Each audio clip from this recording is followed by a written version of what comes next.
So Hamish, tell me a little bit about your background. How did you get into technology?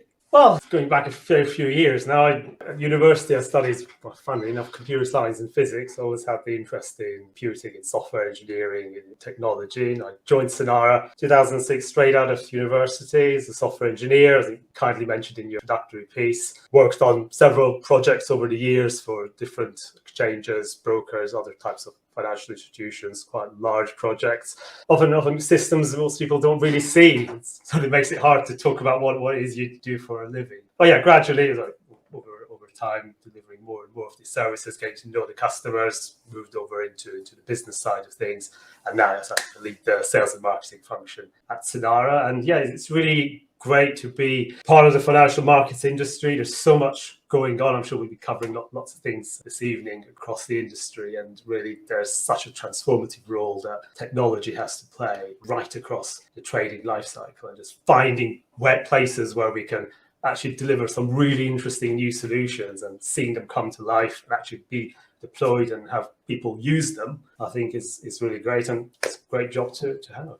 So there's a huge mix, but I'm delighted to see, as the publisher of Exchange Invest and somebody who builds exchanges all the time, that exchanges aren't doing badly in terms of trying to lead the world in the technology that they're using. That's very heartening, given the fact that actually it has to also be said, I think that when Sinara was first formed, it's fair to say that exchanges were behind the games in terms of what technology was being used by quite a long way. And certainly the mid-1990s and late 1990s through mid-2000s saw an incredible catch-up period. There were quite a few projects that we were involved in, for some of those early trading solutions, fully electronic trading solutions that more and more exchanges were trying to do. So it's really interesting to see how that's all developed throughout the years. But I think there's still a long way to go, certainly in the financial markets. You're talking about the digitalization and digital thinking.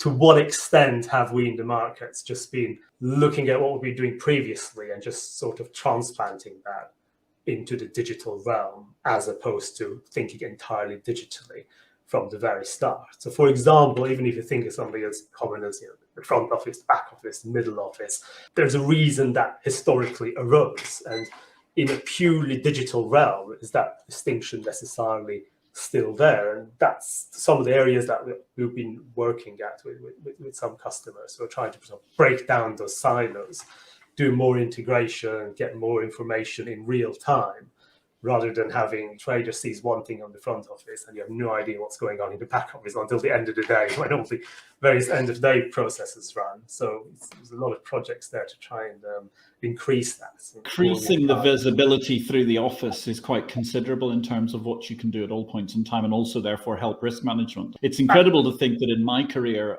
we used to have people writing stuff on trading cards, and you only really knew what everybody's position was every 4 hours because they had pits. And at the end of the day, in terms of overall client levels, whereas now you can do so much in real time. And that risk management, look at what's been happening over even just the last couple of weeks. For example, we saw it through COVID, that level of market volatility. And you've got to, if you're a brokerage and let's say you're keen to expand, you also take on more customers, well, you've got to be pretty sure that you can do your margin monitoring properly. You can do that intraday. You can react quickly to those sorts of market events. Make sure you can contact your customers in good time. Make sure all those capital flows are being managed properly as smoothly as possible, because otherwise, if you don't have those in place, then you're really risking yourself by trying to bring on all kinds of new customers while not really having, or still relying on, say, an old manual process to try and keep tabs on everything.